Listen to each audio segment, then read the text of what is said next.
In this video, I'm going to show you how to make this lovely lap quilt. It's a lovely size, and this is to the floor, and I'm 5 foot and a bit, so you can see it's a nice big quilt. To start making this lap blanket, we're going to use this template.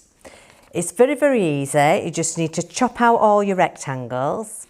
This one I've lined with some batting, and on all your pieces we're going to base them onto the fabric. It depends on how big you want your blanket to how many pieces you cut out, so it's all down to your choice and how big you need. So I'm just going to pop this under my machine. I want to increase my stitch length because I'm just wanting to attach the batting to the fabric so it doesn't shift on me once I start sewing it all together. Just turn it round.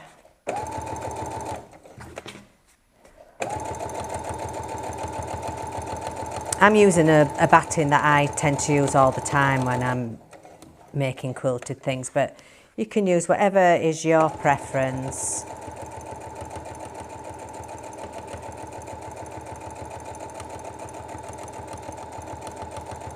This isn't that thick, so it just goes under my domestic machine nice and easy. So I'm just going to get rid of that. I just want to trim it down to size.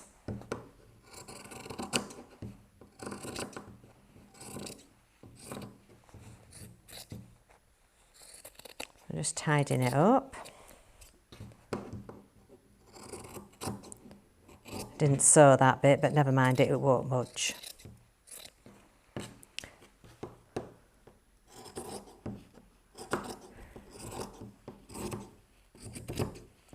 I'm just eager to make the quilt. So, it's all tidied up. Get rid of my rubbish. Get my next piece. And I'm going to sew these together. So before we do that, I just want to show you what I'm going to do. So I'll bring in the one that I've put together earlier, and it depends where you start so you know what you're doing. So you've got alternates, in other words, of colours, and this one's all pinned ready, so I'm sewing two together. I'm going to sew them lengthways, so just going to sew lengthways, sew them together a 1/4 inch seam allowance or nearabouts. I'm going to put my stitch length back to where it was.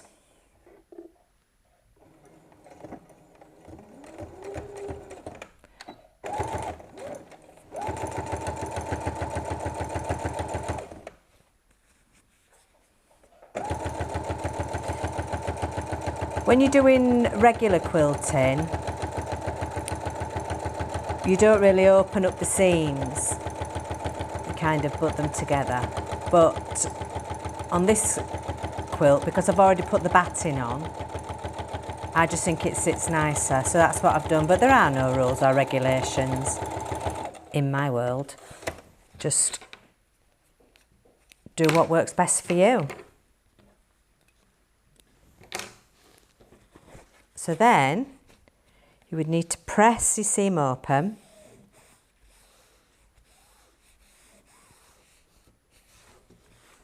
Ready to attach to the rest of your quilt. Give it a bit of a press as well. So this is the one that I did earlier, and I've clipped them all together. Show you if you can see. So I've clipped them all together, but when I've clipped them, I've been really careful to make sure that my seams are lined up, because you really want them as close together as you possibly can. If they do shift a little bit and it's not, you know, not so noticeable, then you've got away with it. If your eye's constantly drawn to it, then I'd unpick it and try and put it back in straight. So now I'm going to run down where I've got all my pins, my clips should I say.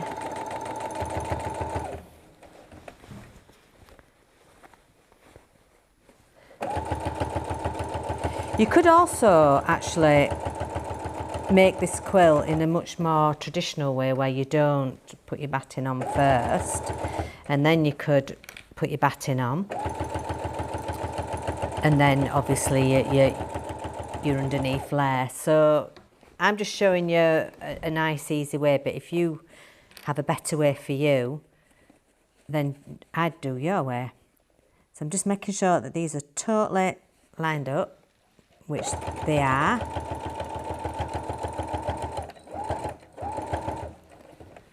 Just keep going.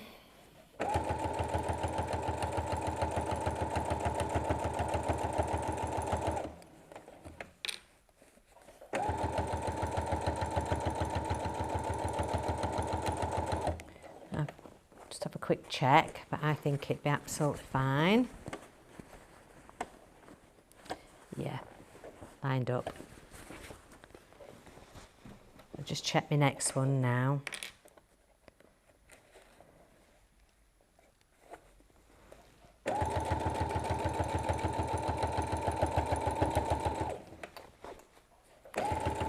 For me, I think quilting's all about taking your time and not going really too fast. You just need to pay attention to your seams and what you're doing.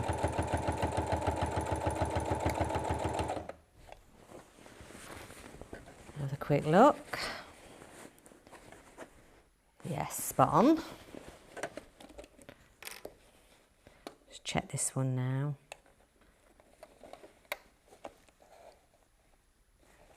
There we are.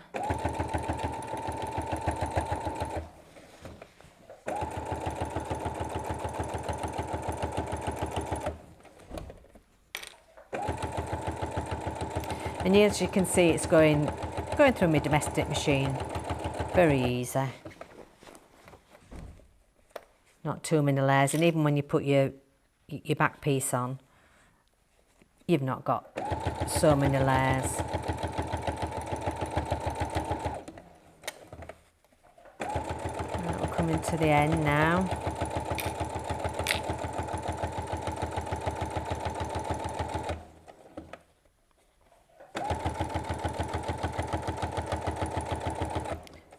And if you cut them very precise in the beginning, you shouldn't have any trouble lining anything up anyway. Just occasionally, it depends on your fabrics and things.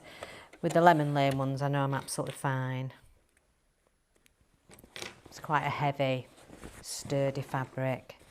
So, yeah, happy with that one. Happy with that one. And we've already checked them earlier. So they're perfect. So then, before you proceed, just make sure that you iron your seams open. So you get nice flat result when you put the back on. So we're going to move on to the next stage now.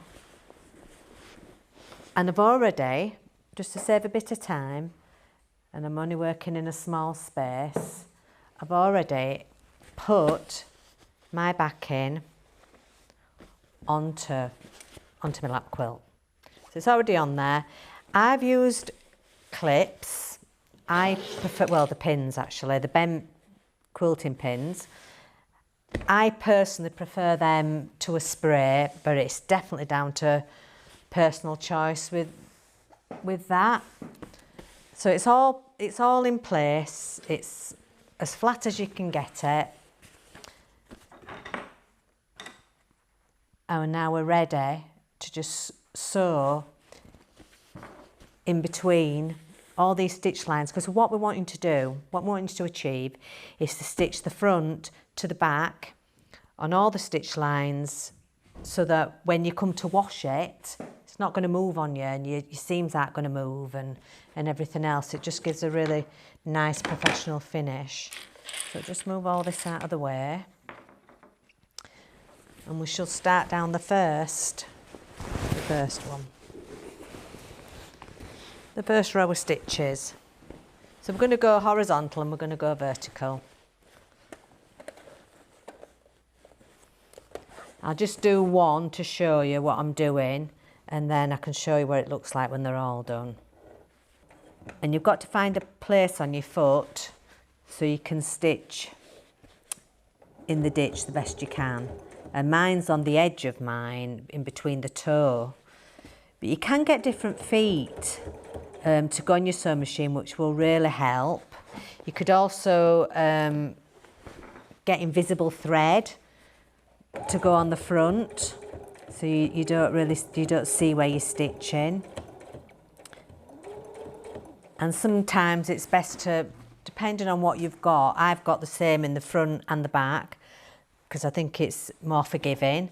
But if you've got a dark colour, say on the back, you need to get your bobbin thread to match the back of your quilt.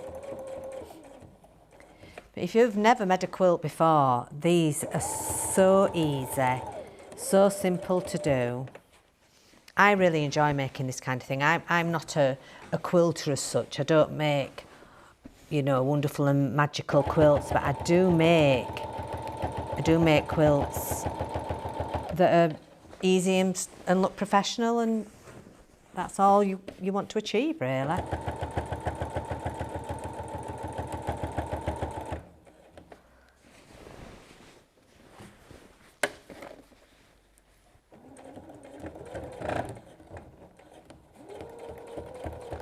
Just keep going. And as you can see now, we're starting to attach it to the back. One thing I will say is, because of the way we're going to be folding the binding, don't be tempted to go all the way around the outer edge, because it'll show. So just do the sewed lines, not round the edges.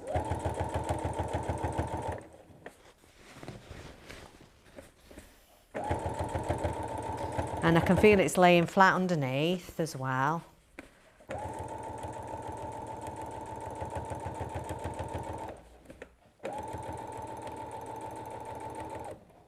And every time you've done a row of stitches, you can straighten up your back fabric a bit better and just make sure it's all straight. You're not getting no puckers. You don't want any puckers in the back.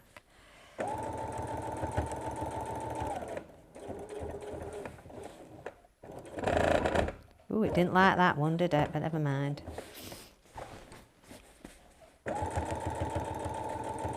It did it. Just keep going.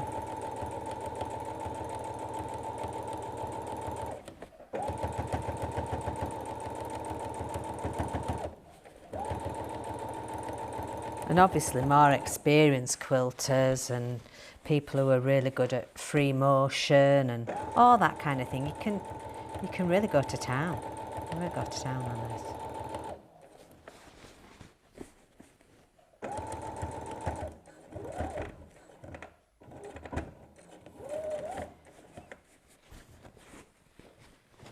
I felt a bit of a bump then, so just straightened it out and off we go on the last bit.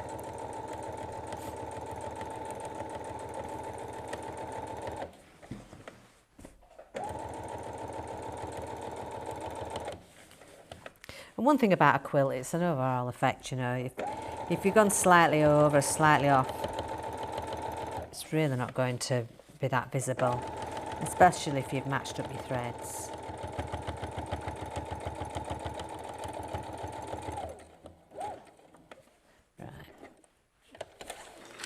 Whoops, just throwing everything on the floor now. So now, if you can see,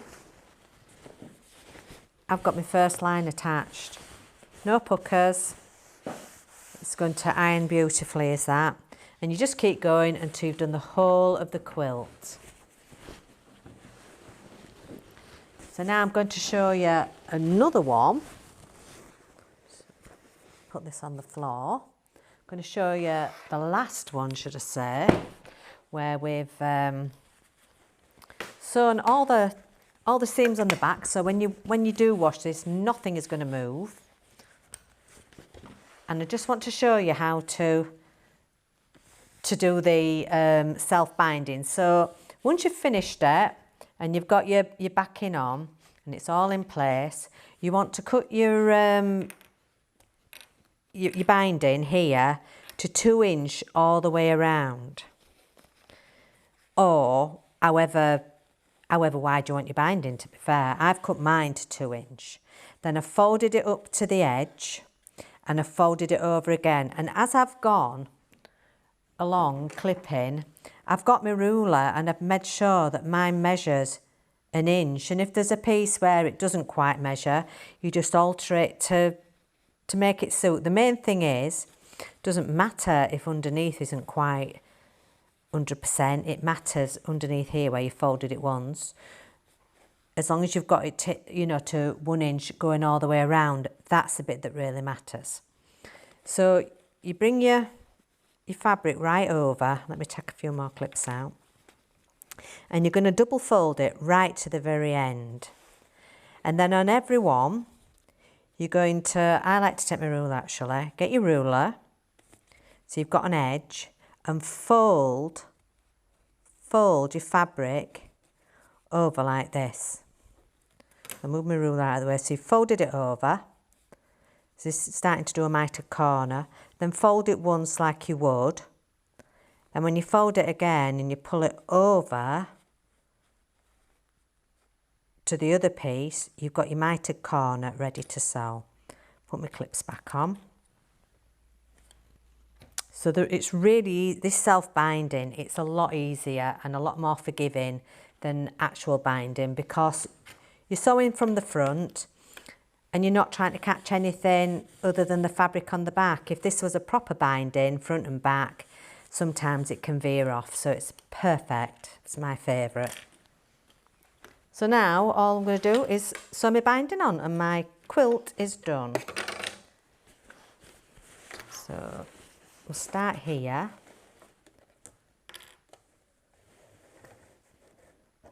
Start at the edge there.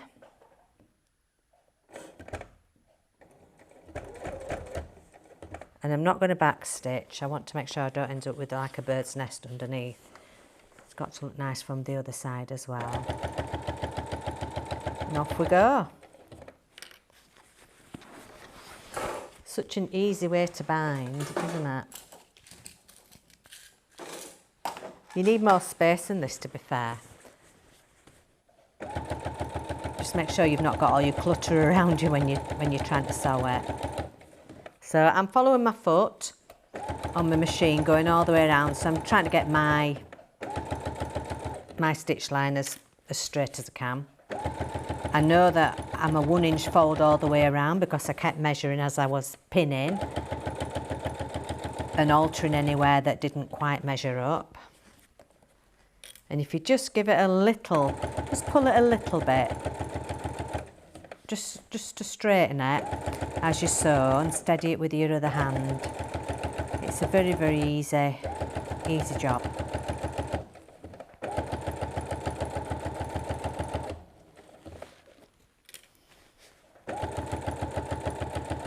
I mean, fancy quilts can take weeks to make.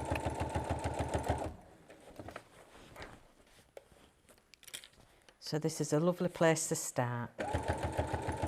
Or if you're in a rush, or you need a quick present. And don't forget, these fabrics are 100% cotton. They're robust. They're perfect. Nice and long lasting.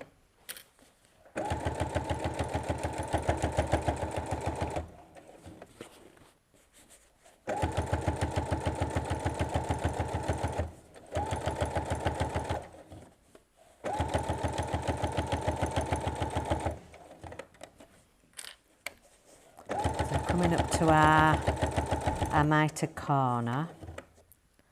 I've got to make sure this is not moving on me. There we go. Turn.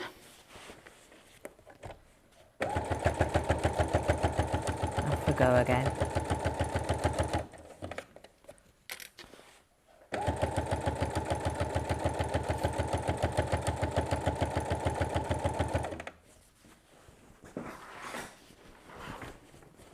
lovely and warm on those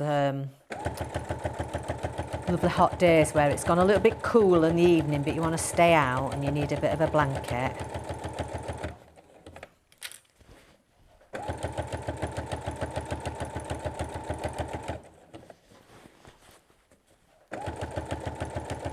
And if you've got some spare fabric, you could make other things to match, like cushions and placemats or table runners, and make it look really, really lovely.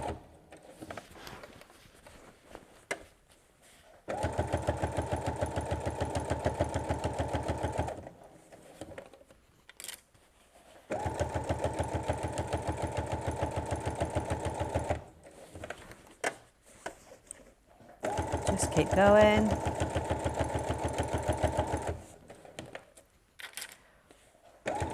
We've nearly done the second side now.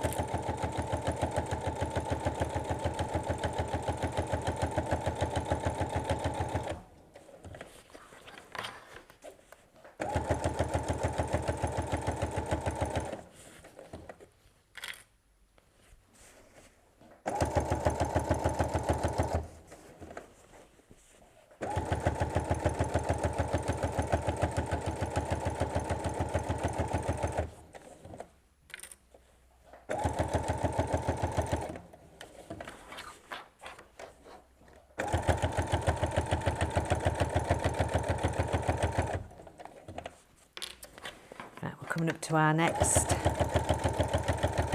mitered corner, and if things have moved a bit when you're getting up to it, just take your clips out and just make sure it's in the perfect position before you carry on.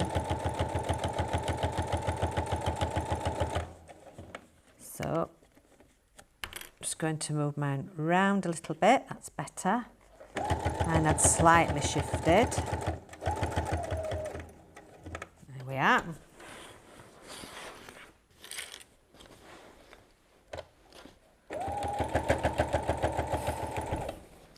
I do prefer these clips to pins because when you're using pins, you can sometimes catch them on yourself. Well, I do it a lot actually. So I do prefer these clips, but use whatever you prefer.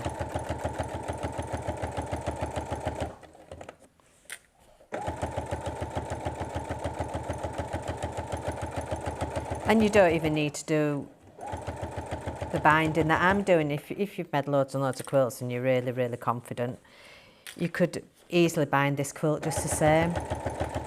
Just chop the front and the back the same size and then add on your binding. This is just a starting point.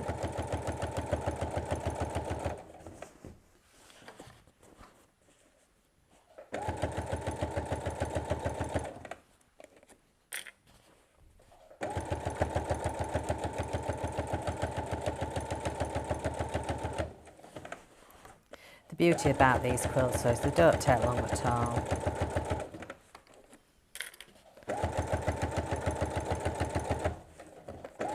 And I'm impatient, me, I like to see results.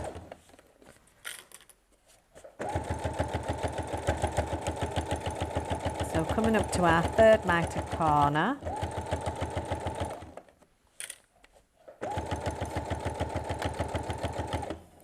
Could have done really close to the edge if I'd have wanted, but I didn't think it was important.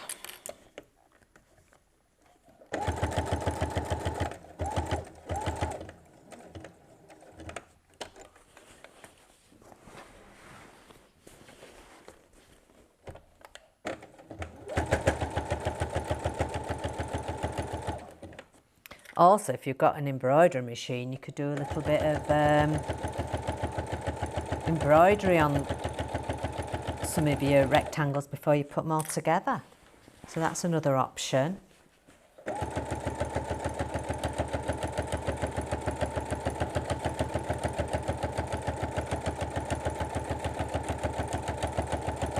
And this pattern would also be perfect if you put some rectangles together and made yourself a little tote bag. So it's a very versatile little pattern. And just do it in the same way. Add your batting on to your rectangles, sew them together like I've just shown you. But then make it into a tote rather than into a quilt.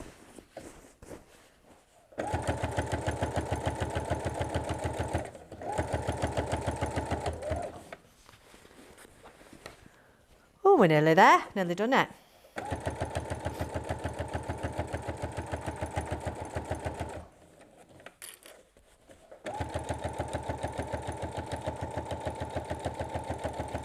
And then at the end, when you've finished, just give it a nice press. Make sure everything's all nice and laying flat. And I tell you what I didn't do, I didn't iron over my self-binding. And that's because it's more forgiving. If you iron a crease into the edges and then something don't quite meet up, it's not forgiving, is it? But if you've not already ironed it, you can manipulate it a little bit more to do what you want it to do.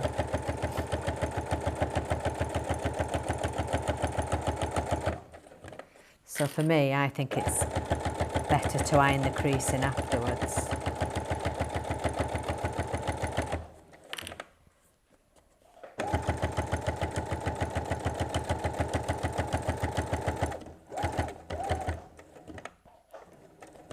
Could always do a much smaller quilt, and you've got a cat or dog quilt as well. So that's a nice little project. Okay, so now I could get a needle and bury my threads, but I'm not doing that today. Just going to chop off my ends. I did backstitch. So now this is the finished quilt. It's a lovely size, and I've disappeared because I'm only 5 foot and something. So it's lovely. I love it, me. In fact, that's to the floor, and that's me. So it's a nice length. So there we have the lap quilt. Hope you like yours as much as I like mine.